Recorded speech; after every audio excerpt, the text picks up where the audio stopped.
Bien, eh bien, je crois que nous allons pouvoir commencer. Donc, bonjour à tous, merci d'être là et merci à nos deux intervenantes d'aujourd'hui, Camille Françoise et Brigitte Vézina. Je suis vraiment très contente qu'elles puissent venir nous parler. Nous allons aujourd'hui parler de domaine public, nous allons parler de copyright, donc par conséquence, nous allons parler de propriété intellectuelle. Et il y aura donc deux présentations distinctes, un petit peu différentes du titre qui avait été annoncé, mais on y est quand même, on est vraiment dans le même sujet, et c'est même complémentaire. Camille, qui va commencer par nous parler de l'association Communia, donc association qui travaille au niveau européen sur le copyright, sur les adaptations possibles du copyright, qui est aussi une association avocate du domaine public. Et puis ensuite, nous aurons Brigitte Vézina qui va nous parler d'une autre grande association qui est Creative Commons, que vous connaissez certainement tous grâce au programme et aux outils que cette association développe, et notamment les fameuses licences qui sont aujourd'hui très largement utilisées. Alors, on va commencer avec Camille. Rapidement, elle a un autre engagement après, donc elle ne pourra pas rester pour les questions. Donc, je vous recommande, si vous voulez poser des questions assez précises sur son intervention, d'intervenir dans l'onglet questions et réponses. On les lui communiquera juste après sa présentation. Et s'il y a des choses plus larges, plus développées, elle va mettre son adresse dans la dernière slide et vous pourrez éventuellement lui écrire. Alors voilà, Camille, juste quelques mots qui sont sûrement très insuffisants à vous définir, mais vous êtes une véritable spécialiste du développement des environnements digitaux dans les institutions culturelles, également de la question de l'ouverture des contenus, de l'open access. Et vous êtes aujourd'hui, donc, depuis peu, vous avez travaillé à Creative Commons et dans plusieurs autres institutions, dont des institutions culturelles. Et vous êtes aujourd'hui donc responsable des produits recherche et patrimoine sur les nouveaux médias à l'Institut néerlandais du son et de la vision, et également membre de Communia. Et donc, nos deux interlocutrices nous parlent aujourd'hui depuis les Pays-Bas. Voilà. Et je donne tout de suite la parole à Camille. Donc, à vous, Camille. Merci beaucoup, Martine. J'en profite pour pour remercier pour l'invitation. Voilà, c'est un véritable plaisir de pouvoir participer au Lundi numérique de l'Institut national de l'histoire de l'art, étant donné que moi-même j'ai suivi un certain nombre de ces conférences. Donc voilà, c'est un vrai plaisir. Je vous remercie pour votre présentation qui est très complète. Voilà, je pense que je vais passer sur mes notes de présentation puisque ce n'est pas nécessaire. Et donc, je vais vous présenter directement l'association Communia, donc l'association qui défend le domaine public et qui, à mon sens, s'aligne parfaitement aux missions de service public des institutions culturelles patrimoniales et dont je suis membre. Alors, je ne vous cache pas qu'il est difficile de résumer le travail d'une organisation comme Communia en 20 minutes. Cependant, je ferai de mon mieux pour essayer de vous résumer les éléments principaux et vous donner une bonne vision de qui nous sommes à l'intérieur de Communia, de comment nous travaillons et puis surtout des différents projets qui ont été mis en place au cours de la dernière décennie. Donc, Communia est une association internationale située en Belgique. Elle concentre ses efforts sur le plaidoyer pour des politiques publiques qui élargissent le domaine public et qui renforcent l'accès et la réutilisation de la culture et du savoir. Communia, en fait, rassemble un réseau d'activistes et de chercheurs, de praticiens partageant les mêmes idées et qui sont basés en Europe ou aux États-Unis notamment, et qui cherchent en fait à limiter, à porter des droits d'auteur exclusifs dans des proportions plus raisonnables. Et cela en n'imposant pas des restrictions inutiles à l'accès justement et à l'utilisation. Donc évidemment dans le cadre de l'INHA, on parle évidemment aussi de l'accès et l'utilisation pour les chercheurs, l'accès et l'utilisation des contenus patrimoniaux et culturels. Et donc ça englobe notamment tous ces types de contenus et ces types d'usages. Je vais passer sur la deuxième slide, parfait. Et donc, l'historique de Communia, en fait, se résume au fait qu'il y a depuis que les membres de Communia et donc ce réseau d'activistes a constaté, d'ailleurs, avec de nombreux chercheurs, une sorte de durant les dernières décennies, un rétrécissement drastique du domaine public, généralement en fait par le biais de mesures d'extension de la durée et de la portée de la protection du droit d'auteur.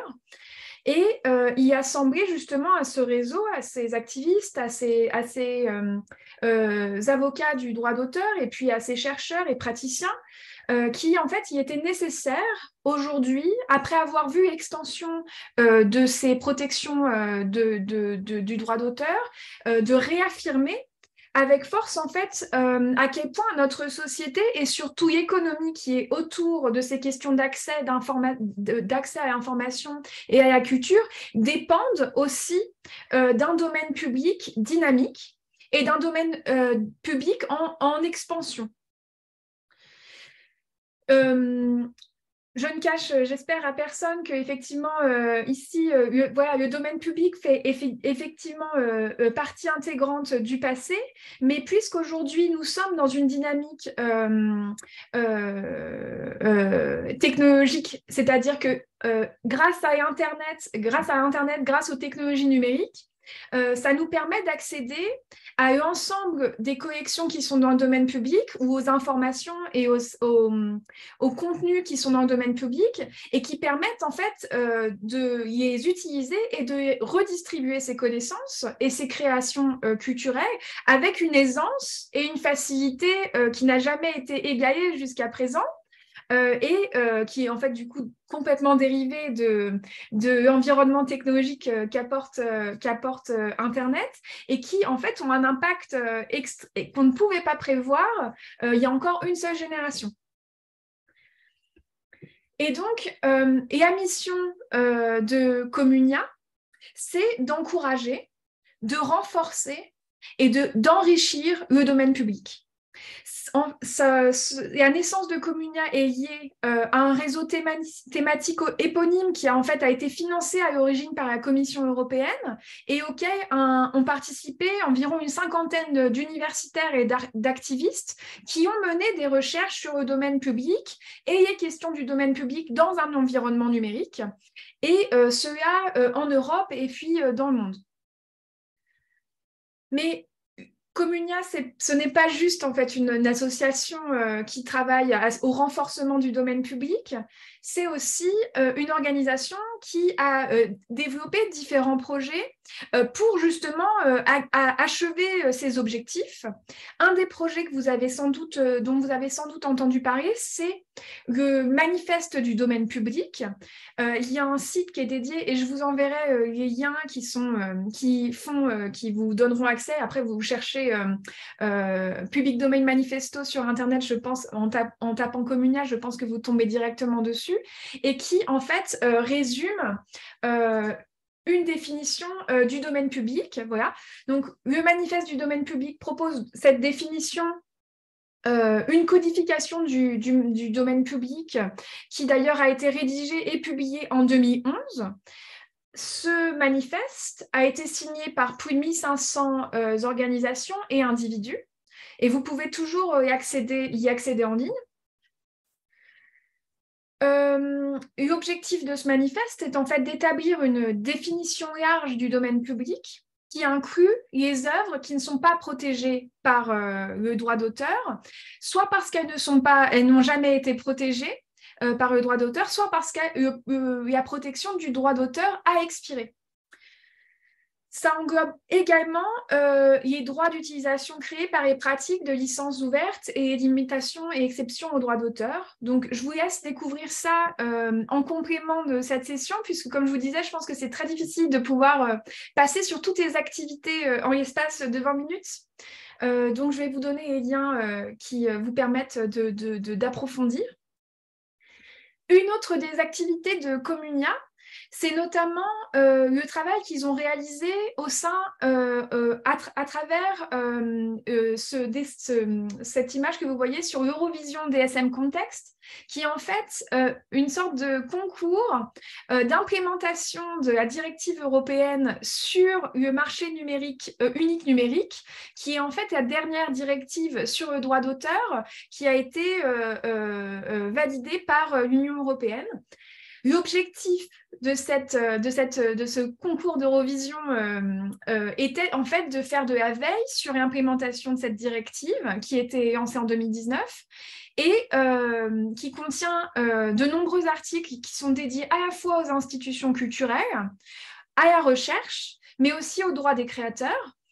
Il y a un certain nombre d'articles que je pourrais vous partager également, si vous le souhaitez, sur la directive européenne, enfin sur cette directive européenne. Et donc, l'objectif de cette Eurovision était d'établir et d'encourager la meilleure implémentation possible de cette directive à échelle nationale et d'un point de vue des utilisateurs, des chercheurs, des praticiens des institutions culturelles et aussi évidemment du domaine public, des personnes qui travaillent dans le secteur éducatif, etc., pour leur permettre d'avoir les meilleures conditions d'implémentation à échelle nationale et donc de bénéficier de meilleures capacités d'usage en fait de ces droits. Oui, donc je disais, vous pouvez effectivement aussi retrouver cette Eurovision sur le site de Communia et je vous invite à regarder. Bon, voilà, je pense que ça vous donne tout de suite une idée. Sur l'Allemagne, on voit qu'il y a un très bon niveau d'implémentation, comme sur la Finlande, et certains pays n'ont juste tout simplement pas commencé l'implémentation. Et donc, voilà, vous pouvez avoir tous les détails qui sont mis en ligne. Et je vous invite à vraiment regarder, c'est vraiment très intéressant de pouvoir comparer à l'échelle nationale. Mais je pense qu'un des aspects qui me semble le plus important aujourd'hui de vous présenter, c'est effectivement les dernières recommandations de Communia qui ont été en fait lancées, qui ont été élaborées entre 2021 et 2022 et puis lancées l'année dernière en mai 2022 à Bruxelles. Ces recommandations sont au nombre de 20 et en fait viennent à remplacer les premières recommandations initiales que Communia avait délivrées en 2011. Et donc, ces nouvelles recommandations, en fait, cette démarche de recommandation s'inscrit dans une volonté de redéfinir des nouveaux objectifs pour l'association pour la prochaine décennie sur les questions du droit d'auteur, sur la question des droits des utilisateurs. Et donc, comme je vous disais, des chercheurs, des praticiens, des personnes qui travaillent dans le secteur éducatif et qui travaillent dans les institutions patrimoniales et qui ont besoin d'avoir qui ont besoin parfois de partager aussi les problématiques qu'ils rencontrent sur comment ils utilisent le droit, les exceptions et limitations dans le cadre de leur travail et qui essaient d'améliorer en fait le cadre existant actuel. Ces recommandations, les objectifs de ces recommandations, c'est de remodeler le droit d'auteur de manière à étendre le domaine public, c'est renforcer le droit des utilisateurs et de tous les types de créateurs culturels, et de développer un cadre pour le droit d'auteur qui maximise les bénéfices sociétaux en embrassant les possibilités d'un accès plus large à la connaissance et à la culture dans un environnement de plus en plus numérisé. Donc, je vous rappelais tout à l'heure, effectivement, la question de l'environnement numérique qui donne un accès extrêmement plus large et de diffusion à l'échelle, une diffusion plus importante. Et donc, voilà. Et je regarde ma slide, excusez-moi. Oui, voilà. Et donc, ces recommandations sont aussi guidées en fonction de 4 principes qui divisent en fait ces recommandations, puisqu'en fait certaines des recommandations prennent en compte en fait des mesures qui visent à défendre les temps de domaine public, donc c'est ce que je vous disais, à promouvoir les droits d'utilisation, à responsabiliser les créateurs et leur public, et puis surtout aussi à créer des garde-fous contre les abus en matière de droit d'auteur. Donc, par exemple, des garde-fous concernant tout simplement, et quelque chose qui est extrêmement habituel, malheureusement, en France, d'ajouter du droit d'auteur sur des collections qui sont dans du domaine public. Et donc, comment est-ce qu'on peut aussi, limiter les comportements et mettre en place des garde-fous sur cette question.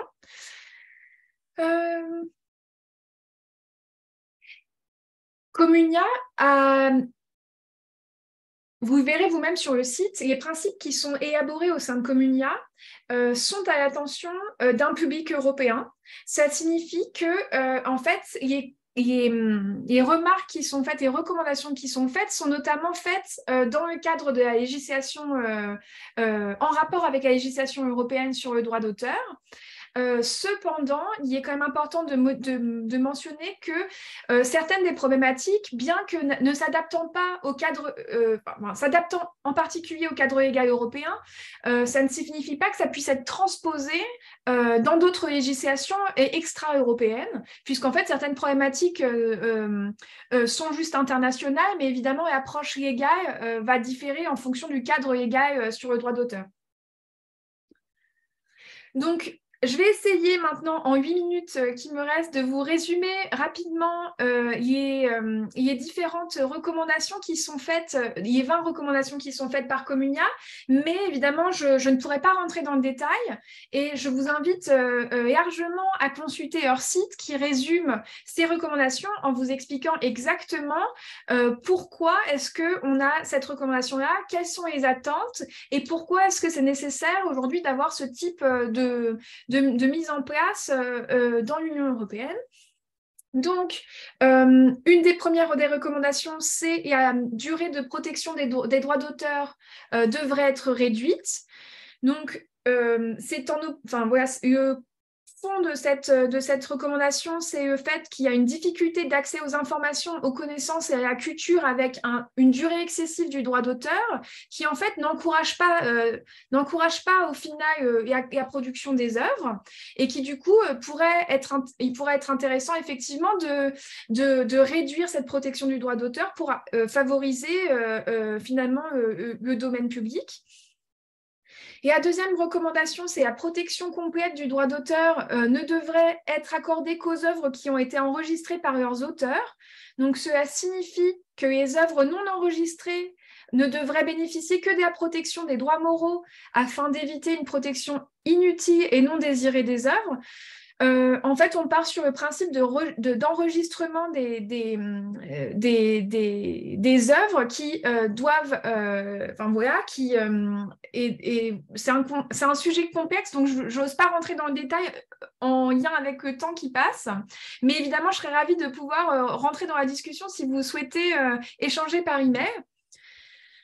La recommandation numéro 3, ce sont les œuvres et les données produites par le secteur public doivent appartenir au domaine public. Donc, je ne vais pas rentrer dans les détails, mais effectivement, les textes officiels de nature législative, administrative ou juridique du service du secteur public devraient être dans le domaine public puisque utilisables et réutilisables. Je pense qu'en France, on a des exemples aussi sur les questions de données ouvertes. Voilà, c'est un des aspects.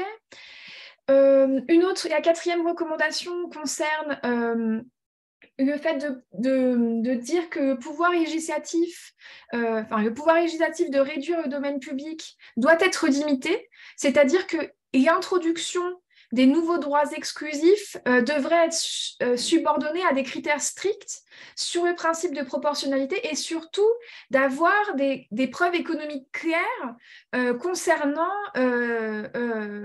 ces discussions, puisqu'aujourd'hui c'est difficile il arrive d'avoir des discussions sur l'extension du domaine, de la protection du droit d'auteur sans avoir des preuves économiques des bénéfices que ça va engendrer. Sur la proposition 5, c'est le domaine public doit être protégé des intérêts privés. Donc voilà, limiter en fait l'empiètement privé sur le domaine public, puisqu'en fait ça a été vu et constaté de nombreuses fois. Donc, Communia souhaiterait effectivement limiter ces actions qui en fait font passer des collections pour des intérêts privés au contraire du domaine public qui est pour le bien et l'usage de tous. Les utilisations qui servent à la liberté d'expression et d'information doivent être pleinement protégées au niveau de l'Union européenne. Donc ça, c'est une référence aux exceptions et limitations aux droits d'auteur pour la citation, la critique, la revue, la parodie, le pastiche et la caricature, qui doivent être une obligation dans l'Union européenne pour toutes ces utilisations. Il y a recommandation 7. Et la liberté d'expression doit être protégée au niveau de l'Union européenne. C'est une référence à l'exception obligatoire pour l'utilisation et à réutilisation des collections par des créateurs dans leurs travaux créatifs et contre rémunération dans un contexte commercial. Il y a la recommandation 8. Les utilisations à des fins éducatives doivent être pleinement protégées au niveau de l'Union européenne. Donc, c'est une référence à l'exception obligatoire de l'Union européenne en matière d'éducation, qui part du principe que les activités éducatives qui sont menées au sein d'établissements d'enseignement spécialisés alors d'une part croissante de l'apprentissage, y compris, voilà, ça, pour permettre en fait un apprentissage tout au long de la vie et qui a lieu en fait aussi en dehors des établissements ou dans des contextes hybrides. Donc c'est la question aussi de la capacité d'avoir accès à ce type de contenu éducatif d'enseignement à distance ou dans un contexte hybride, puisqu'aujourd'hui c'est parfois limité. Et la recommandation 9, les utilisations à des fins de recherche, donc ça c'est particulièrement intéressant pour l'Institut national de l'histoire de l'art, doivent être pleinement protégées au niveau de l'Union européenne. Ça signifie que la diffusion publique des activités de recherche, y compris à des fins de vérification des résultats des recherches et pour s'engager dans une recherche collective, est essentielle en fait à la méthode scientifique et doit être couverte par une exception obligatoire au droit d'auteur. Il y a la recommandation 10 et je m'excuse de passer aussi rapidement sur ces... Mais c'est pour vous donner une vision d'ensemble. Et la recommandation 10, les bibliothèques doivent pouvoir remplir leur mission dans l'environnement numérique. Donc, je pense que pour un certain nombre de personnes qui sont bibliothécaires, la question, c'est effectivement d'inclure le droit pour les bibliothèques de prêter des œuvres qu'elles ont acquises légalement sous forme numérique dans des mêmes conditions que des formats physiques, c'est-à-dire en fait de pouvoir réaliser le prêt numérique contrôlé. Et donc de pouvoir donner accès à des documents à distance auprès de son propre public. Oups.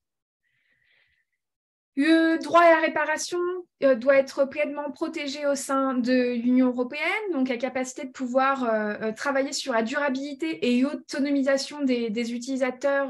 Voilà, je ne rentre pas dans les détails. Il y a la recommandation 12, les utilisations protégées par les droits fondamentaux devraient être autorisées, même si elles ne sont pas explicitement autorisées par le droit d'auteur. Je vais passer un peu rapidement puisque je vois que le temps s'écoule à la minute, extrêmement rapidement. La recommandation 13, les droits d'utilisation doivent être protégés contre les abus technologiques et contractuels. Donc ça fait référence au contournement des mesures de technologie de protection, technologiques de protection, et donc de permettre en fait aux institutions notamment de pouvoir contourner les mesures de protection pour les matériels qui sont dans le domaine public, pour permettre aux utilisateurs d'accéder à ces contenus.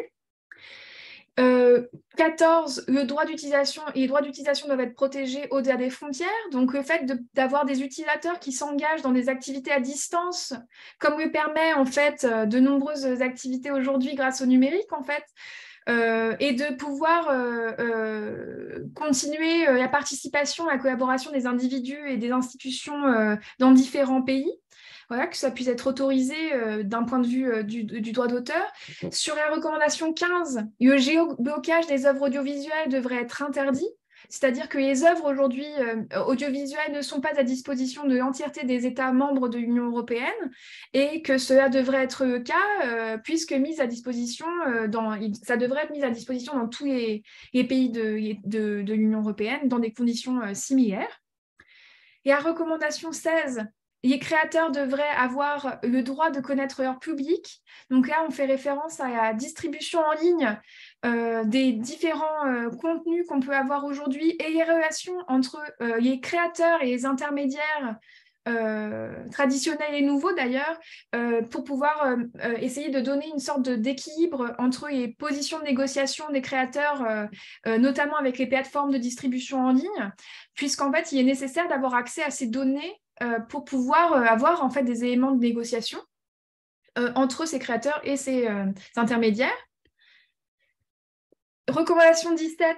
Les utilisateurs qui croient raisonnablement que leur utilisation de matériel protégé par le droit d'auteur est autorisée ne devraient pas avoir à payer de dommages à intérêts. Donc, c'est-à-dire qu'en fait, quand nous avons des institutions qui remplissent des missions de service public ou des particuliers qui agissent en bonne foi à des fins non commerciales, que ces personnes ne devraient pas être tenues d'avoir des dommages et intérêts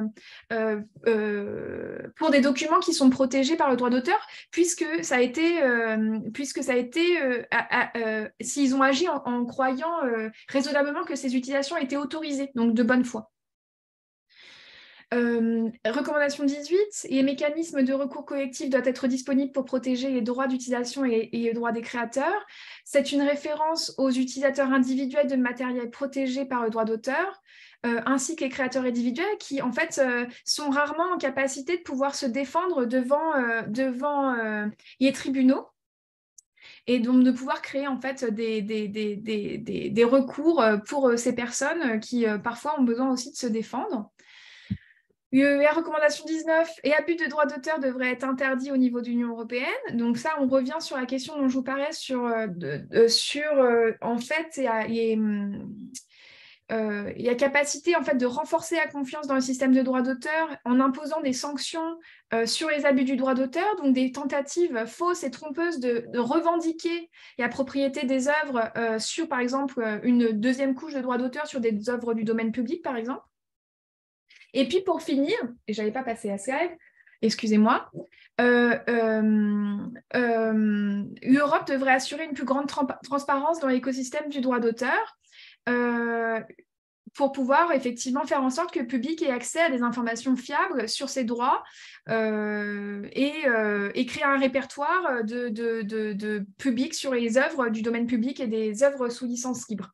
Voilà, donc j'ai bien conscience que c'est énormément de contenu. Je serais ravie de vous partager les slides, mais surtout, ce qui me semble important aujourd'hui, c'est que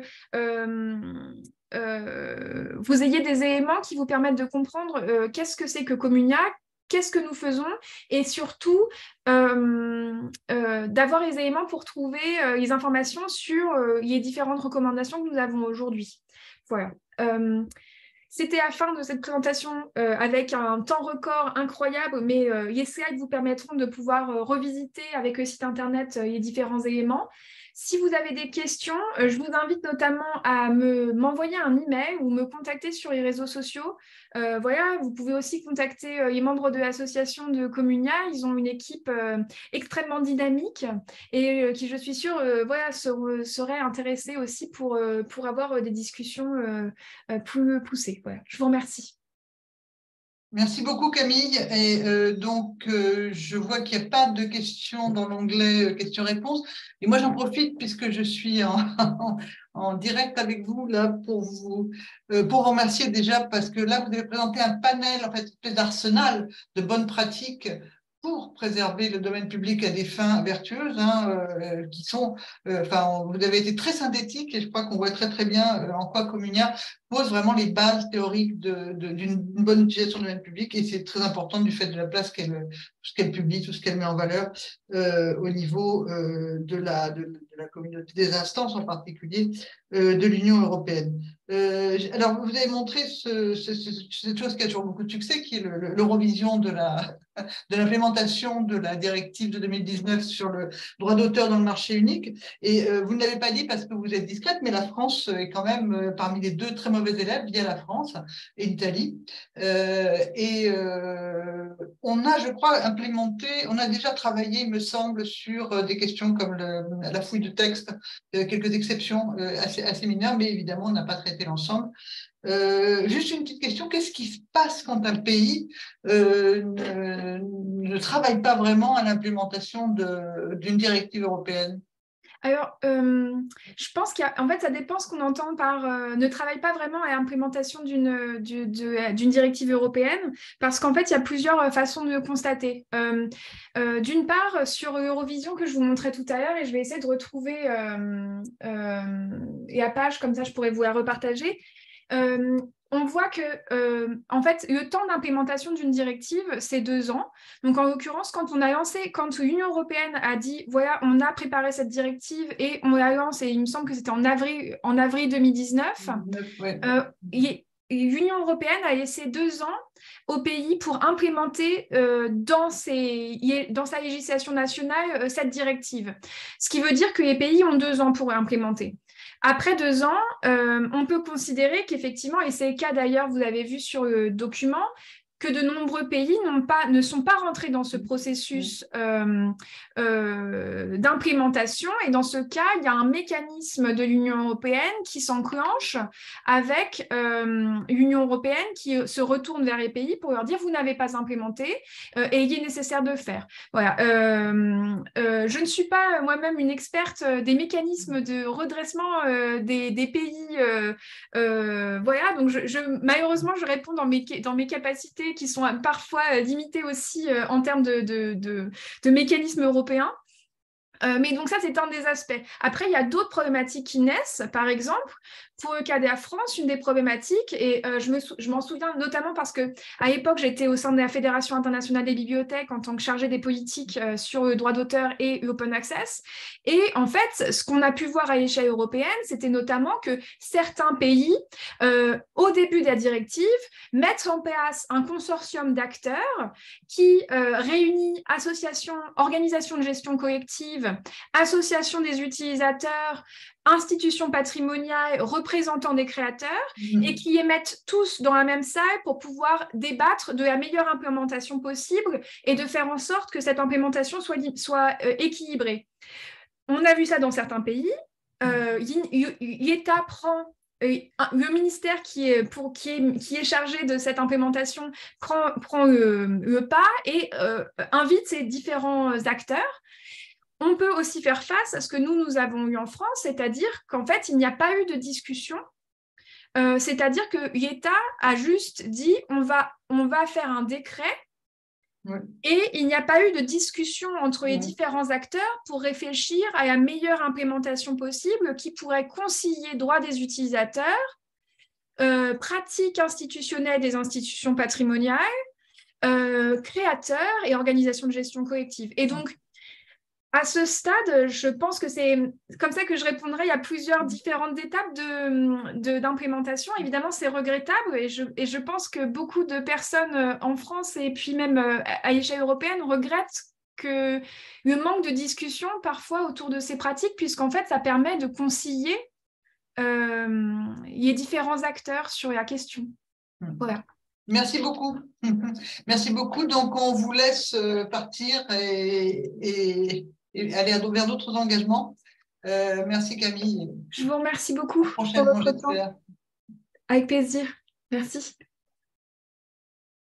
Et je vais donc passer la parole maintenant à Brigitte Vézina, qui est donc actuellement Director of Policy, Open Culture and GLAM à l'association Creative Commons, qui a une formation et un parcours juridique impressionnant, internationaux, et qui va donc nous parler de Creative Commons et notamment du programme des outils que développe l'association et notamment du programme Open Culture.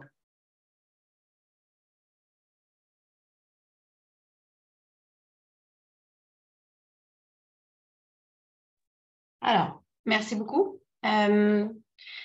Donc, voilà, comme je l'ai mentionné avant l'ouverture officielle, c'est un énorme plaisir pour moi de m'adresser à vous aujourd'hui et de vous présenter en quelques minutes le travail de Creative Commons dans le domaine de la culture ouverte. J'ai très peu de temps parce que malheureusement, je dois vous quitter à 2h30 exactement. Donc, je vais essayer de faire de mon mieux pour vous donner un petit tour d'horizon. Alors, d'abord, Creative Commons, l'organisation, c'est un organisme à but non lucratif qui a été fondé aux États-Unis en 2001. Sa vocation est à favoriser un meilleur partage de la culture et des connaissances dans l'intérêt public. C'est surtout connu pour ses licences et ses outils de domaine public que nous avons évoqués il y a quelques instants. Et c'est aussi un réseau extrêmement large et dynamique de juristes, d'activistes, d'experts en droit d'auteur, mais aussi dans tous les champs de l'éducation, de la culture, des sciences ouvertes. Donc, c'est l'ouverture, c'est cet engouement pour que l'accès au public soit le plus large, libre et ouvert possible qui réunit cet ensemble de personnes sur tous les continents et notamment sous des structures qu'on appelle les chapitres dans plus de 46 pays, dont la France. Je voulais vous parler plus précisément de notre programme Open Culture, donc culture ouverte, qui se compose en fait de 4 éléments, donc 4 champs d'intervention. Les politiques, donc la réforme surtout du droit d'auteur, l'infrastructure, qui est en fait offerte par nos licences et nos outils du domaine public, qui est une infrastructure non seulement juridique, mais aussi technique, technologique et sociale, parce qu'elle permet toutes sortes de rapprochements entre les utilisateurs et les créateurs. On offre également le renforcement des capacités, le conseil, pardon, ceci étant un exemple. Et on soutient les communautés dans leurs activités, dans leurs démarches, dans leurs discussions. Nos objectifs, bon, je suis désolée si c'est un peu difficile à lire, sont donc, selon les 4 axes que je viens de mentionner, de créer un environnement politique, c'est-à-dire juridique également, global, donc international, qui soit favorable aux missions des institutions du patrimoine culturel. En ce qui concerne l'infrastructure, on la gère, on l'entretient, on s'assure qu'elle est apte, qu'elle est adaptée aux besoins auxquels chaque domaine fait face. Au niveau des activités de renforcement et des capacités, on offre des activités de formation aux professionnels des institutions pour aider à la compréhension des problématiques qui sont souvent très complexes et qui évoluent rapidement. Et on soutient, comme je vous l'ai dit, la communauté pour permettre de discuter d'enjeux, de défis communs et de pouvoir participer en collaborant à des solutions communes. Donc, pourquoi est-ce qu'on fait la promotion d'un meilleur partage, better sharing du patrimoine culturel? Parce qu'on considère que l'accès, le partage, la culture et les connaissances sont essentiels à l'épanouissement des sociétés dynamiques et prospères et que les institutions du patrimoine culturel sont des passerelles. Ce sont des points charnières entre le patrimoine et le public et le fait de partager, de préserver et de partager les collections est vraiment au cœur de leur mission. C'est pourquoi il est essentiel pour elles de pouvoir déverrouiller l'accès universel au savoir et à la culture qui sont contenus dans leur collection, afin notamment d'atteindre les objectifs de développement durable des Nations Unies, les fameux Sustainable Development Goals ou SDGs. Alors, quels sont en quelques mots les avantages de l'ouverture? En fait, ça permet aux institutions de prendre une place plus pertinente dans la société numérique parce que, comme on dit, si ce n'est pas en ligne, c'est autant dire que ça n'existe pas. Les gens aujourd'hui recherchent l'information sur Internet plus que n'importe où ailleurs. Et donc, s'ils ne trouvent pas sur Internet, c'est comme si tout simplement ça n'existait pas. Ça permet également une plus grande contribution à la cohésion sociale et au bien-être parce que les institutions elles favorisent en fait une plus grande équité dans l'accès au savoir et à la culture selon des termes plus équitables que s'il n'en était pas, si les données n'étaient pas ouvertes. C'est aussi un catalyseur de la créativité, de la création de nouvelles connaissances, parce que ça aide les utilisateurs à créer des nouvelles significations, des nouvelles interprétations du passé pour éclairer notre avenir. Ça donne également une portée plus étendue et plus diversifiée parce que les institutions, elles apportent aux collections et aux utilisateurs une vue d'ensemble sur les collections qui serait impossible à avoir si les collections n'étaient pas mises en ligne. Il faudrait à chaque fois investir énormément dans les déplacements, dans les visites en personne et ça, en fait, n'a aucune comparaison avec ce qu'on peut atteindre, ce qu'on peut réaliser en ligne. C'est aussi un moyen de relever les défis mondiaux en préservant et en donnant les clés aux chercheurs, aux scientifiques, mais aussi aux citoyens pour débloquer les connaissances qui sont liées au changement climatique, à la santé publique, par exemple, et construire une sorte d'unité parmi les communautés pour pouvoir ensemble trouver des solutions en collaboration avec des gens de partout dans le monde pour pouvoir faire face aux défis qui nous concernent tous. Je continue, c'est aussi une chance de développer des modèles commerciaux innovants et plus durables basés sur le libre accès, beaucoup plus durables que par exemple un système, une machinerie très lourde où les images sont données en licence contre rémunération. Plusieurs études ont démontré qu'en fait, ce n'était pas un modèle rentable, alors que l'ouverture des données permet aux institutions d'être plus durables, d'être plus solides financièrement. C'est aussi une opportunité pour un modèle organisationnel, donc à l'intérieur de l'organisation, plus efficace, parce que le personnel peut se concentrer sur des tâches plus essentielles à la mission de l'institution, comme la conservation, la sensibilisation, au lieu de dédier énormément de temps à ce mécanisme de licence que je viens d'évoquer. C'est aussi un moyen de mieux s'aligner sur la mission en rendant les collections aussi ouvertement accessibles, partageables et réutilisables que possible, parce que pour nous, c'est la plus belle manifestation de la valeur publique des institutions à l'ère numérique. Donc, tous ces avantages que je viens d'énumérer peuvent être catégorisés dans les cases suivantes. Des avantages au niveau social, au niveau culturel, au niveau économique, mais aussi de façon intrinsèque, c'est vraiment ce qui justifie en fait la mission des institutions du patrimoine à l'ère numérique, dans l'ère numérique. On a déjà répertorié plusieurs exemples d'institutions qui ont ouvert leur collection.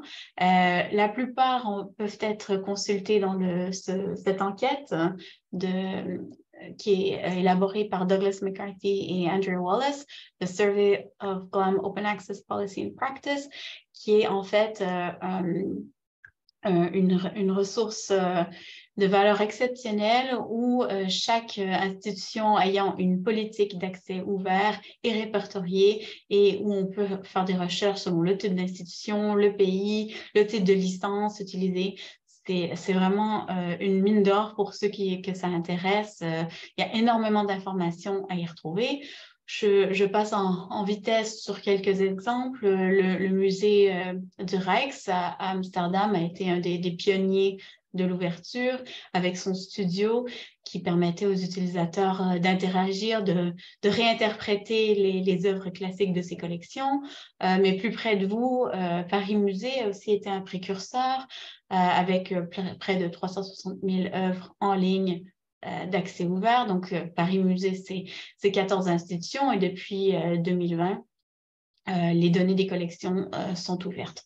Donc, je passe très rapidement. Je pense que la liste n'est pas essentielle à la présentation.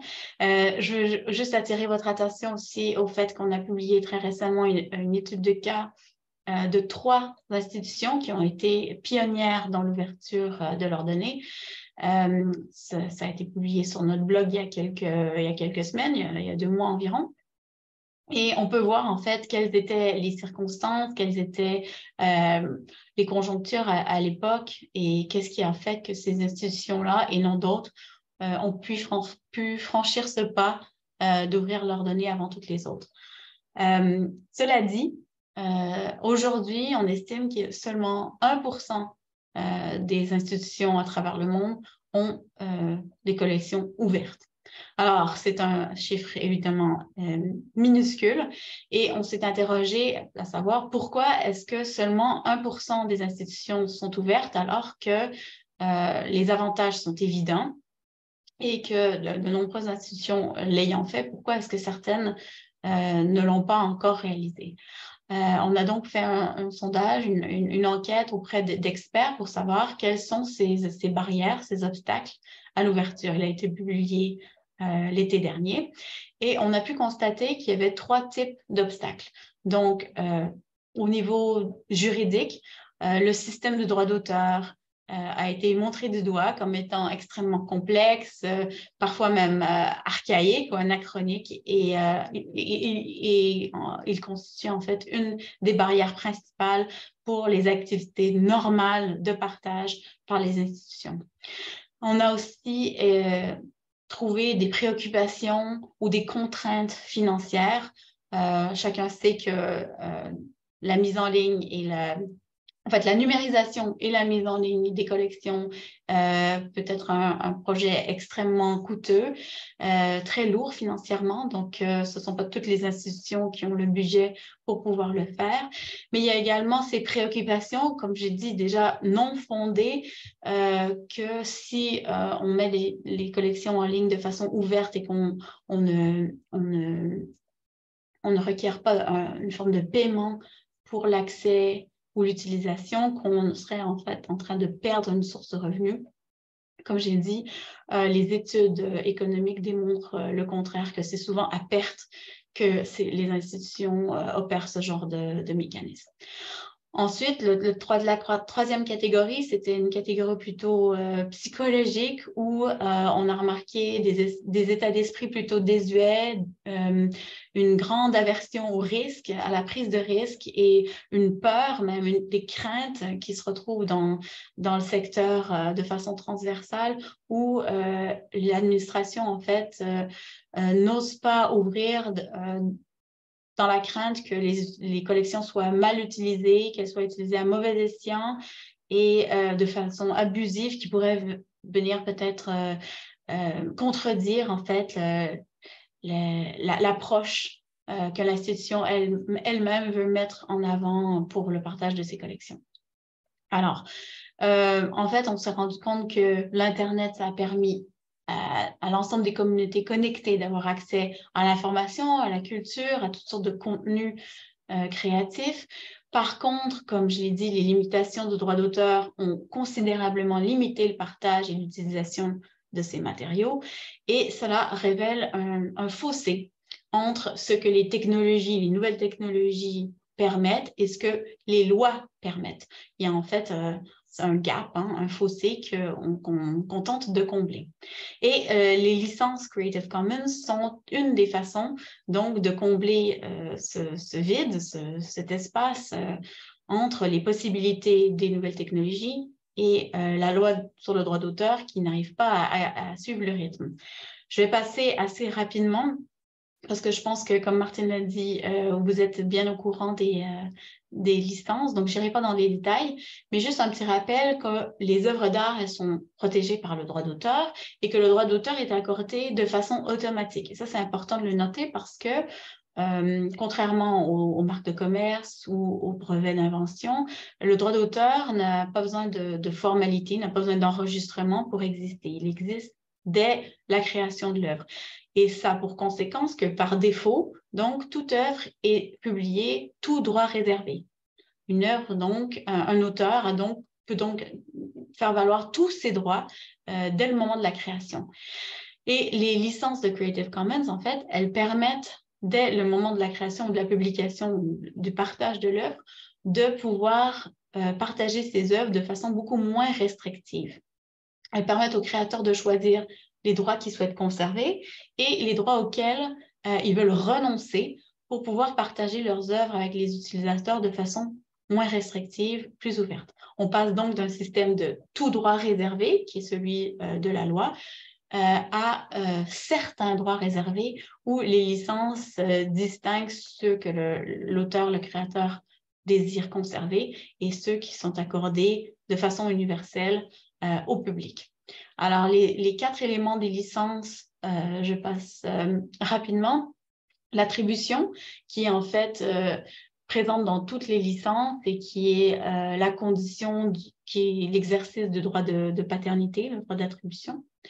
La condition non-commercial, où les utilisateurs peuvent utiliser l'œuvre la manière qu'ils le souhaitent du moment que ce n'est pas un usage commercial.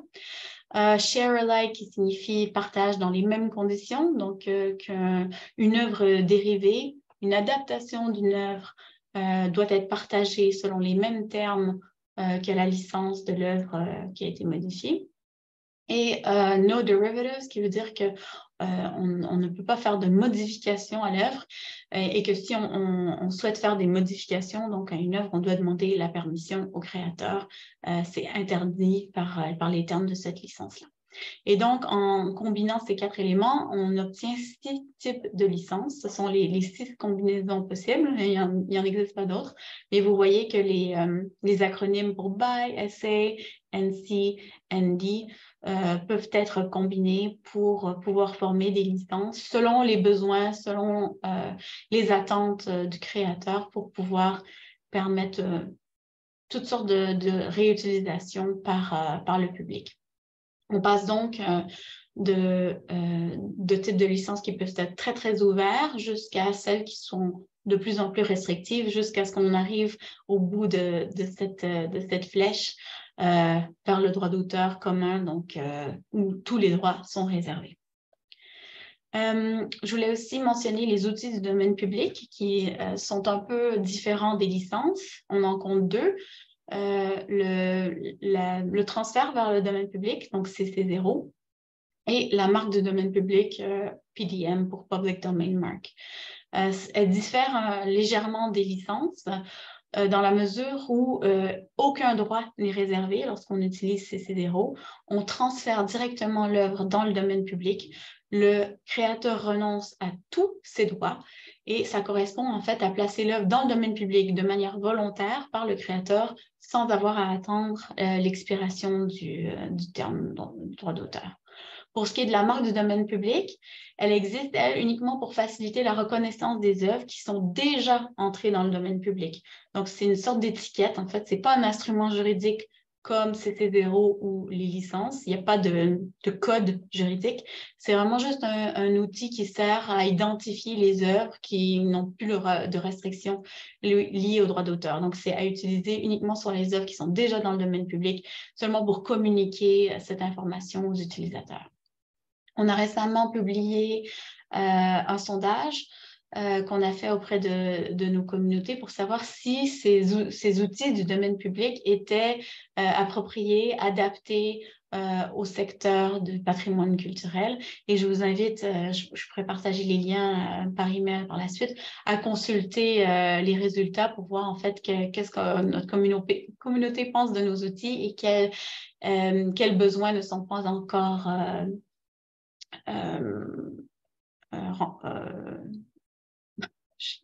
la terminologie m'échappe, mais auquel besoin on n'a pas encore réussi à faire face. Donc, nos licences, en fait, ce ne sont qu'une solution partielle et temporaire parce que le droit d'auteur reste complexe, déséquilibré, obsolète. Ça reste un obstacle à un meilleur partage du patrimoine. C'est aussi une enfreinte aux activités d'intérêt public et au rôle des institutions dans l'environnement numérique, et que si on n'agit pas pour réformer le droit d'auteur, on risque d'exacerber les inégalités en réduisant les efforts qui visent à fournir un accès universel au savoir et à la culture.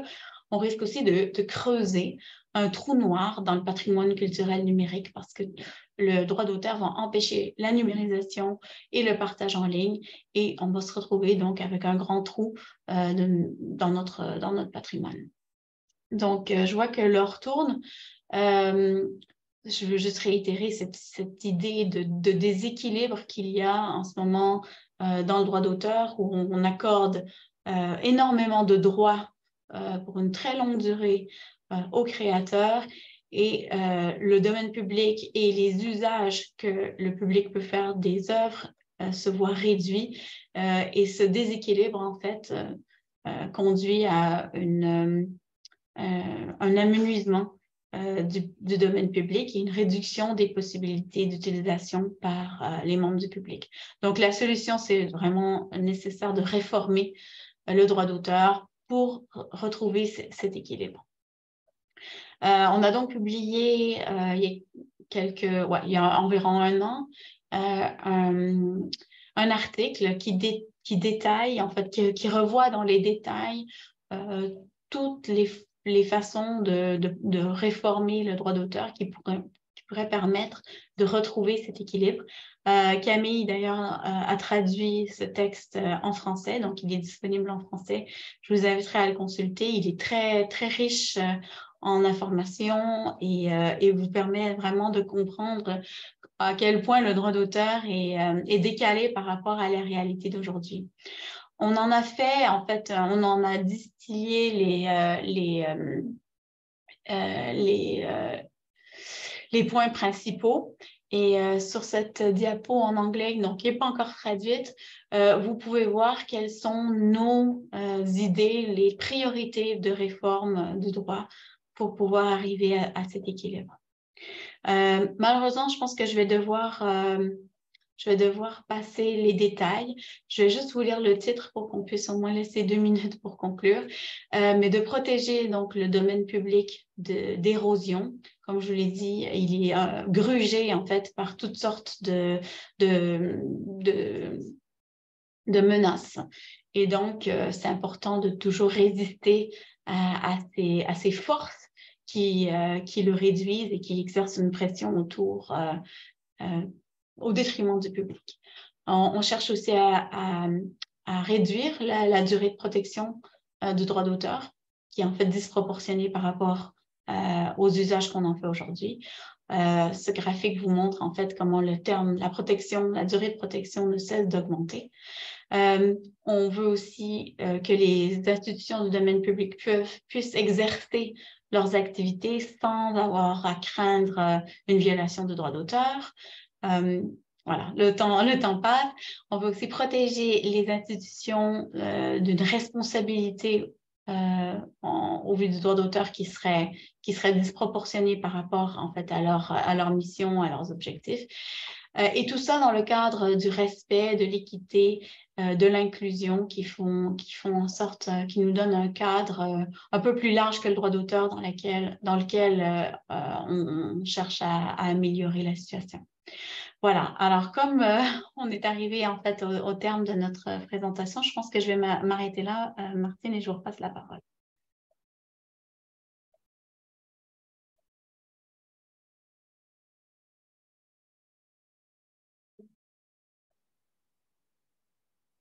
Merci beaucoup, Brigitte.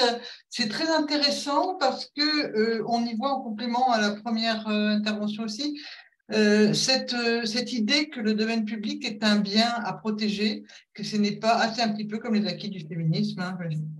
C'est quelque chose qui est très développé aujourd'hui, qui est bien établi par la loi, mais qui est menacé en permanence d'une érosion, d'une prise d'intérêt dessus, etc. Et donc, des associations comme Creative Commons sont là pour mettre en garde, pour plaider sans cesse, et aussi auprès des tutelles, hein, les avantages du domaine public et les avantages aussi donc de l'ouverture des données. Et donc, tout ça, vous l'avez très bien montré. Est-ce que une petite question que j'ai à vous poser, parce qu'il n'y en a pas, mais si nos auditeurs ont des questions, je les engage à écrire, à les mettre rapidement donc, dans le chat de questions-réponses.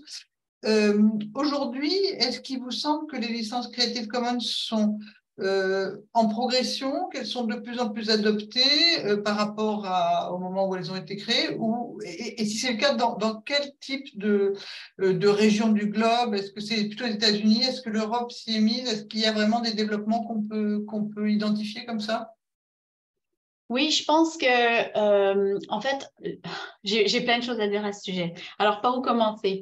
En 20 ans, en fait, on a pu estimer qu'environ 2,5 milliards d'œuvres ont été partagées grâce aux licences et aux outils du domaine public. Donc, c'est vraiment énorme et ça démontre, en fait, l'impact essentiel des licences. Et plutôt qu'une distribution géographique, parce que je pense que l'Amérique du Nord et l'Europe restent quand même les endroits dans le monde où ces licences sont les plus utilisées. Mais je pense que c'est à travers les différents champs de pratique qu'on peut voir une plus grande diversité. Si les licences ont été tout d'abord utilisé en relation avec des œuvres créatives classiques, donc la musique, les photographies, les textes en ligne. On a vu qu'elles ont pris un essor incroyable dans le domaine de l'open access, donc des publications scientifiques et académiques, donc les articles universitaires, en fait, pour tout ce qui est des publications open access, c'est un domaine extrêmement florissant pour les licences, et de plus en plus pour aussi la lutte contre le changement climatique. Donc, on a une campagne de Open Climate Campaign qui vise à démontrer comment, en ouvrant les données, en ouvrant les résultats de recherche sur ce thème, on arrive en fait à trouver des solutions en commun. Et ça, c'est très important. Il y a une question dans le chat qui est posée par Gabriel Alini qui dit « Concrètement, quelles sont les démarches à faire afin d'utiliser les licences Creative Commons ?» Alors, vous trouverez plus d'informations sur notre site, mais en fait, en tant que créateur, on a donc le choix parmi toutes sortes de combinaisons. Et un outil assez pratique qui s'appelle le License Chooser, que je vais vous envoyer un lien dans la discussion. Ouais, le License Chooser, qui en fait est un outil où, en répondant à certaines questions du type quelles sont les choses que vous voulez permettre au public de faire sans votre autorisation, quelles sont les utilisations que vous voulez plutôt restreindre, en répondant à toute une série de questions, le chooser, donc je sais pas trop, le robot en fait qui est derrière ce système peut vous suggérer la licence la plus adaptée. Donc, énormément d'informations, mais c'est selon vraiment les intentions et les préférences de chaque créateur. Et la demande complétée par une autre question de la même personne, c'est aussi en tant qu'institution culturelle, c'est-à-dire quand on… Voilà. Alors oui, c'est vrai que la position d'institution culturelle est légèrement différente parce que en tant que hôte, disons, de ces œuvres, on n'en est pas nécessairement le titulaire des droits. Donc, c'est important de faire cette distinction que le propriétaire ou le détenteur d'une œuvre n'est pas nécessairement celui qui détient les droits sur cette œuvre. Et donc, pour les œuvres qui sont encore sous la protection du droit d'auteur, donc qui ne sont pas encore tombées dans le domaine public, c'est seulement avec l'autorisation du détenteur, du titulaire des droits, qu'on peut appliquer des licences. Pour ce qui est des œuvres du domaine public, là, la marque du domaine public, EDM, serait l'outil le plus adéquat. Très bien. Je ne vois pas d'autres questions. Donc, je vais vous remercier encore une fois beaucoup. C'est stimulant en même temps. Et on sait pourquoi on se bat. Voilà, pourquoi il faut vraiment s'engager. Donc, merci beaucoup. Merci à nos auditeurs. Et donc, à très bientôt pour un nouveau rendez-vous des lundis numériques. Merci beaucoup, Brigitte. Merci beaucoup. Au revoir à tous. Au revoir, à bientôt.